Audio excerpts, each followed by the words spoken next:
नमस्कार। आकाशवाणी से प्रस्तुत है समाचार संध्या।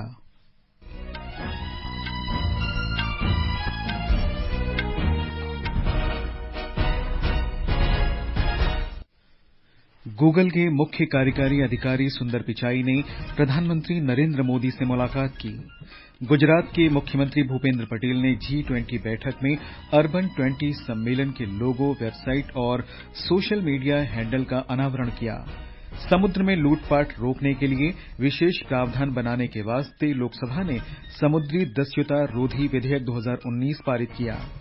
सरकार ने अगले वर्ष तक कम उपयोग वाले 100 हवाई अड्डों, हेलीपोर्ट और जल हवाई अड्डों को फिर से चालू करने तथा विकसित करने के लिए 4,500 करोड़ रुपए स्वीकृत किए। सरकार ने क्रिप्टो धोखाधड़ी के मामलों में धन शोधन निवारण अधिनियम के तहत 900 करोड़ रुपए से अधिक जब्त किए। कृषि मंत्रालय कल संसद सदस्यों के लिए मोटा अनाज फूड फेस्टिवल आयोजित कर रहा है और रॉयल थाई नौसेना का युद्धपोत तूफानी समुद्र में डूबा, 31 नाविक लापता। समाचार संध्या के साथ मैं निखिल कुमार। गूगल के मुख्य कार्यकारी अधिकारी सुंदर पिचाई ने आज नई दिल्ली में प्रधानमंत्री नरेंद्र मोदी से मुलाकात की। उन्होंने सभी के लिए एक खुला और कनेक्टेड इंटरनेट बनाने में अपना सहयोग देने का आश्वासन दिया। प्रधानमंत्री नरेंद्र मोदी ने एक ट्वीट में कहा कि श्री पिचाई के साथ नवाचार, प्रौद्योगिकी और अन्य विषयों पर चर्चा से उन्हें प्रसन्नता हुई। उन्होंने कहा कि यह महत्वपूर्ण है कि दुनिया मानव समृद्धि और सतत विकास के लिए तकनीकी का लाभ उठाने के लिए मिलकर काम करना जारी रखे। गुजरात के मुख्यमंत्री भूपेंद्र पटेल ने आज गांधीनगर में अर्बन 20 सम्मेलन के लोगो, वेबसाइट और सोशल मीडिया हैंडल का अनावरण किया। अहमदाबाद शहर फरवरी से जुलाई के बीच G20 बैठकों के हिस्से के रूप में अर्बन 20 की मेजबानी करेगा। कार्यक्रम को वर्चुअली संबोधित करते हुए केंद्रीय शहरी विकास और शहरी आवासन मंत्री हरदीप सिंह पुरी ने कहा कि अर्बन 20 शहर कूटनीति का एक हिस्सा है। शहर वैश्विक आर्थिक विकास को गति देते हैं। This year, the U20 cycle is being chaired by the city of Ahmedabad, a modern and progressive economic and cultural hub of the country. U20 is an important city diplomacy initiative that reinforces the role of cities in taking the sustainable development agenda forward. Cities are the powerhouses that are driving global economic growth, generating about 60% of the global GDP. Improving the ability of cities to leverage their potential and attract investments and businesses will result in overall prosperity for all. मुख्यमंत्री भूपेंद्र पटेल ने कहा कि 9 और 10 फरवरी को शेरपा बैठक के बाद urban 20 शुरू होगा और जुलाई में महापौर की बैठक के साथ संपन्न होगा। इस G20 की थीम वासुदेव कुटुंबकम यानी कि एक धरती, एक परिवार और भविष्य के एक भविष्य है। यह थीम सही मायने में भारतीय संस्कृति और भारतीय सदाचार को दर्शाती है। अर्बन 20 साइकिल भी इसी केंद्रीय विचार के साथ गुजरात में आयोजित होगी कि 9-10 फरवरी 2023 से शेरपा बैठक के बाद अहमदाबाद में U20 साइकिल की शुरुआत होगी, जो जुलाई 2023 से पहले पखवाड़े में U20 मेयर समिट के साथ समाप्त होगी। लोकसभा ने आज समुद्री दस्युता रोधी विधेयक 2019 पारित कर दिया। इस विधेयक से भारतीय अधिकारी समुद्री लूटपाट के खिलाफ कार्रवाई करने में सक्षम होंगे। विधेयक पर चर्चा का जवाब देते हुए विदेश मंत्री सुब्रमण्यम जयशंकर ने कहा कि सदस्यों ने मृत्यु दंड से संबंधित विधेयक पर कई सुझाव दिए हैं और सरकार ने 18 सिफारिशों को ध्यान में रखा है। उन्होंने कहा कि देश को इस कानून की जरूरत है। विदेश मंत्री ने कहा कि विधेयक का उद्देश्य अंतर्राष्ट्रीय सहयोग बढ़ावा देना है। लोकसभा ने आज संविधान अनुसूचित जनजाति आदेश चौथा संशोधन विधेयक 2022 पारित कर दिया। ये विधेयक कर्नाटक में बेट्टा कुरुबा समुदाय को अनुसूचित जनजातियों की सूची में शामिल करने के लिए संविधान अनुसूचित जनजाति आदेश 1950 में संशोधन के लिए लाया गया है। जनजातीय कार्य मंत्री अर्जुन मुंडा ने विधेयक पर चर्चा का जवाब देते हुए कहा कि राज्यवार समावेशन प्रक्रिया पूरी करने के बाद अनुसूचित जनजातियों की एक व्यापक सूची लाने की योजना है। सरकार ने क्रिप्टो धोखाधड़ी के मामलों में धन शोधन निवारण अधिनियम पीएमएलए के तहत 900 करोड़ रुपए से अधिक की कुर्की और जब्ती की है। लोकसभा में एक लिखित उत्तर में वित्त राज्य मंत्री पंकज चौधरी ने कहा कि वर्तमान में क्रिप्टो संपत्तियां अनियमित हैं और सरकार क्रिप्टो एक्सचेंजों को पंजीकृत नहीं करती है। उन्होंने कहा कि प्रवर्तन निदेशालय क्रिप्टो धोखाधड़ी के मामलों की जांच कर रहा है। श्री चौधरी ने बताया कि 12 क्रिप्टो एक्सचेंज की जांच में 87 करोड़ रुपए से अधिक की केंद्रीय जीएसटी चोरी का पता चला है और ब्याज तथा जुर्माने के साथ 110 करोड़ रुपए से अधिक की वसूली की गई है। वित्त राज्य मंत्री ने कहा कि फीमा के तहत 289 करोड़ रुपए की संपत्ति जब्त की गई है। ये समाचार हमारी वेबसाइट newsonair.com/hindi और हमारे mobile app news on AIR पर भी उपलब्ध हैं। समाचार संध्या में आपका फिर स्वागत है। सरकार अगले वर्ष तक 100 हवाई अड्डों, हेलीपोर्ट और जल हवाई अड्डों को फिर से चालू करने और विकसित करने पर काम कर रही है, जो सेवा में नहीं है या फिर जिनका इस्तेमाल कम होता है। नागरिक उड्डयन मंत्री ज्योतिरादित्य सिंधिया ने आज राज्यसभा में एक प्रश्न के उत्तर में बताया कि सरकार ने मौजूदा अप्रयुक्त, कम उपयोग वाले हवाई अड्डों, राज्य सरकारों की हवाई पट्टियों, भारतीय विमानपत्तन प्राधिकरण, सार्वजनिक उपक्रमों के पुनरुद्धार के लिए 4,500 करोड़ रुपए के बजट को स्वीकृति दी है। श्री सिंधिया ने बताया कि अक्टूबर 2016 में शुरू की गई उड़ान योजना 10 साल की अवधि के लिए है। सरकार ने कहा है कि रक्षा उपकरणों में निर्माण में पूर्ण आत्मनिर्भरता हासिल करने की दिशा में तेजी से प्रगति हुई है। रक्षा राज्य मंत्री अजय भट्ट ने राज्यसभा में एक प्रश्न के लिखित उत्तर में ये जानकारी दी। उन्होंने कहा कि रक्षा उद्योग उच्च गुणवत्ता के उपकरणों का निर्माण करने में सक्षम है। इनमें टैंक, बख्तरबंद वाहन, लड़ाकू विमान, हेलीकॉप्टर, युद्धपोत, पनडुब्बी, मिसाइल और विभिन्न प्रकार के गोला बारूद आदि शामिल हैं। श्री भट्ट ने बताया कि इस वर्ष अक्टूबर तक रक्षा क्षेत्र की 366 कंपनियों को कुल 595 औद्योगिक लाइसेंस जारी किए गए हैं। सरकार ने एरोस्पेस और रक्षा क्षेत्र में निवेश आकर्षित करने के लिए उत्तर प्रदेश तथा तमिलनाडु में एक रक्षा औद्योगिक गलियारा भी स्थापित किया है।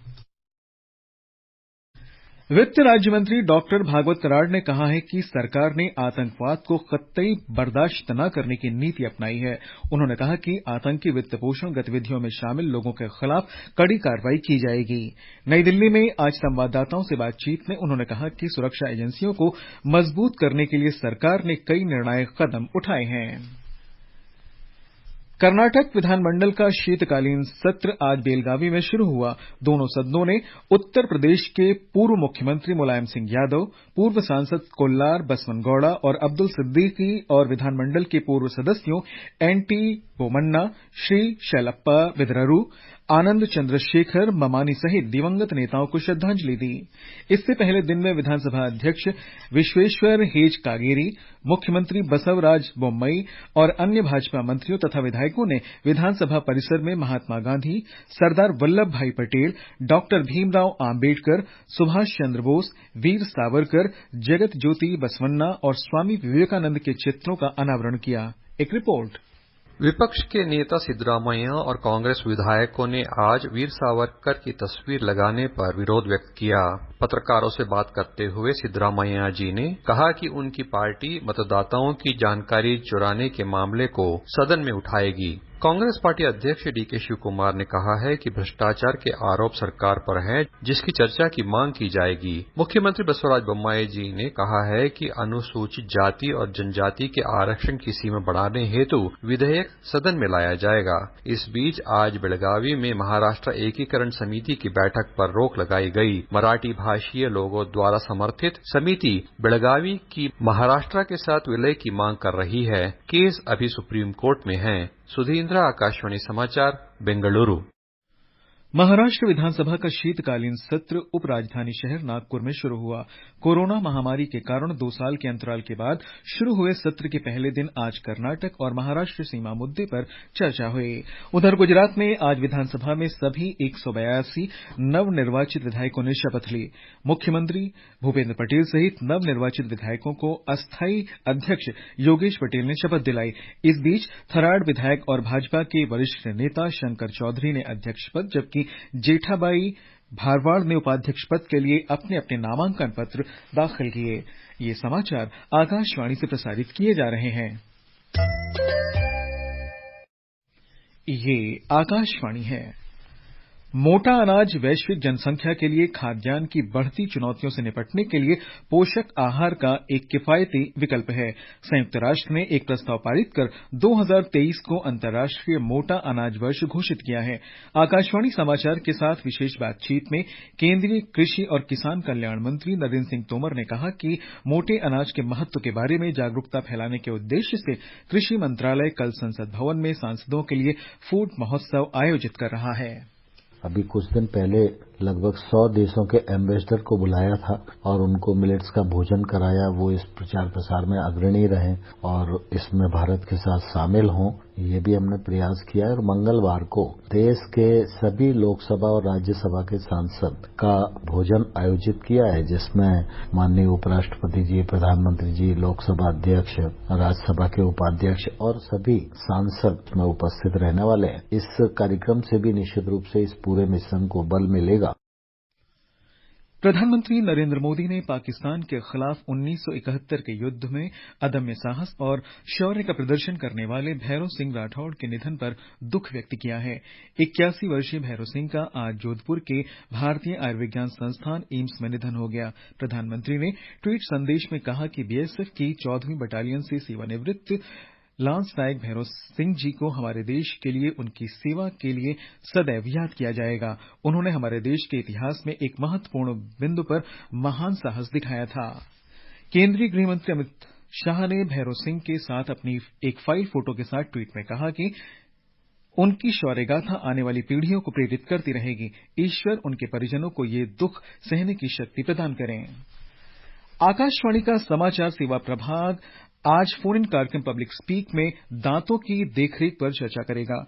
कार्यक्रम में नई दिल्ली के राम मनोहर लोहिया अस्पताल के दंत शल्य विभाग के प्रमुख डॉक्टर गौतम खटक प्रश्नों के उत्तर देंगे।